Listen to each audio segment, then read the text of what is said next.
บายดีเนาะมินี่ข้าพเจ้าจะมารีวิวแอปอินซีเป็นแอปสื่อหวยออนไลน์หรือว่าสำหรับค่านำค่าไฟสำหรับค่าโทรศัพท์เนาะเติมเงินและข้าพเจ้าจะมาเน้นเมนการสื่อหวยออนไลน์เนาะคล้ายๆคือแอปโศกไซเนาะเอาเข้าไปเลยเนาะ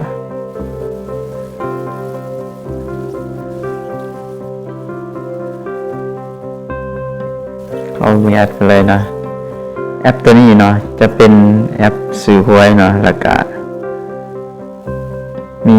ขนส่งนะช้อปปิ้งประกันภัยยังหลายๆอย่างนะแต่ข้าพเจ้าจะไม่เน้นตัวสื่อหวยเนาะซึ่งแอปนี้มันถ้าเฮาซื้อหวยเฮาจะได้เงินคืน 12% เนาะซื้อมัน10,000 ขึ้นไปเนาะมันจะได้2% เนาะแล้วก็เมื่อเฮาไปแนะนำหมู่เพื่อนสมัครเนาะเฮาก็จะได้ 2,000 คะแนนเนาะหรือเท่า 2,000 กีบเนาะแต่ผู้สมัครก็จะได้ 3,000 คะแนนเนาะหรือว่า 3,000 กีบเนาะส่วนคะแนนนั้นจะใส่เติมบัตรซื้อหวยซื้อสินค้าเนาะหลายอย่างภายในแอปนี้เนาะซึ่งแอปนี้ก็กำลังเปิดใหม่เนาะส่วนการถอนเนาะส่วนการถอนเงินแมนจะถอนผ่านธนาคารเนาะมีธนาคารพัฒนาลาวธนาคารลาวเวียดธนาคารอินโดชีนา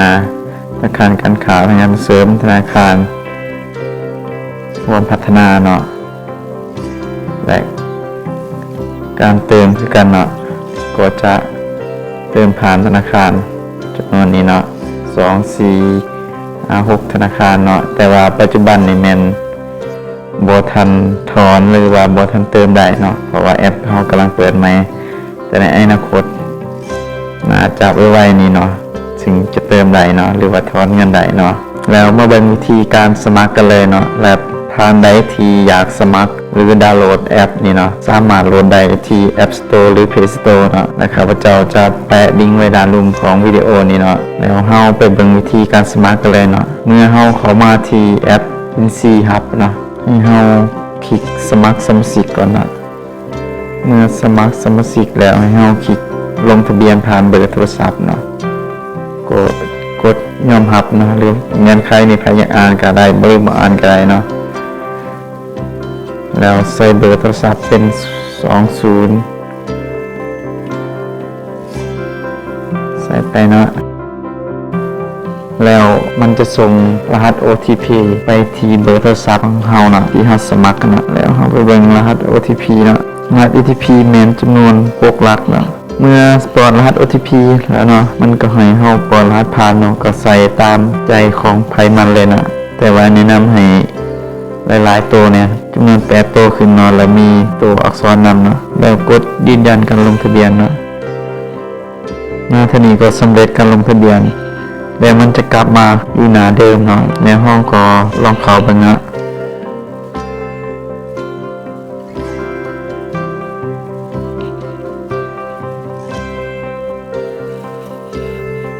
นี่เนาะเวลาสมัครแล้วปั๊บเราจะได้อยู่ 3,000 คะแนนแล้วเนาะเมื่อเราสมัครแล้วเนาะ 3,000 คะแนนแล้วเนาะหรือว่า 3,000 กีบเนาะคะแนนนี้สามารถซื้อเลขได้เนาะนี่เนาะเข้ามาซื้อเลขสมมุติข้าพเจ้าจะทดลองซื้อเลขเนาะกดหา3เนาะแอป 1,000 กีบแล้วยืนยันการชำระเนาะแล้วนี้เราจะมีคะแนนเข้ามาเรียกตัวคะแนนนะหรือไฟจะชำระผ่านทางธนาคารพัฒนาลาวก็ได้เนาะให้เลือกเป็นธนาคารพัฒนาลาวเนาะส่วนข้าพเจ้าจะเลือกเป็นคะแนนเนาะก็โอเคเนาะยืนยันการชำระคือว่าเฮาก็บ่เสียหายหยังเนาะเวลาเฮาสมัครเฮาบ่อยากใส่เฮาก็ซื้อเลข 3,000 กีบเท่านั้นเนาะซื้อเลข 3,000 กีบแล้วก็ทิ้งไว้เนาะหรือว่าใครอยากนำใส่ต่อก็ใส่เนาะหรือว่าอาจจะไปแนะนำเพื่อนเนาะก็แนะนำ1 คนเฮาจะได้2,000 กีบเนาะและเวลาหมู่เพื่อนไปซื้อเลขเนาะเฮาก็จะได้อยู่ 3% นำเนาะโอเคเนาะแล้วมาเบิ่งวิธีการป้อนรหัสผู้แนะนำกันเลยเนาะเมื่อเฮาสมัครแล้วเนาะให้เฮาคลิกไปที่แนะนำเพื่อนเนาะแล้วใส่รหัสผู้แนะนำเนาะรหัสผู้แนะนำมันจะให้เป็นเบอร์โทรศัพท์เลยเนาะเดี๋ยวเราจะใส่รหัสแนะนำเนาะ20นำเนาะแล้วบันทึกเนาะนี่เนาะเมื่อเขาใส่แนะนำแล้วเนาะเขาจะบอกว่าผ่านที่แนะนำโดย เบอร์991กับ951เนาะเป็นเบอร์ของข้าพเจ้าเองเนาะแล้วมาเบิ่งโตวบัญชีที่ข้าพเจ้าของข้าพเจ้าเองนะวันว่ามันจะได้เงินแนะนำหรือบ่เนาะนี่ก็ออกจากระบบกันก่อนเนาะแล้วมาเข้า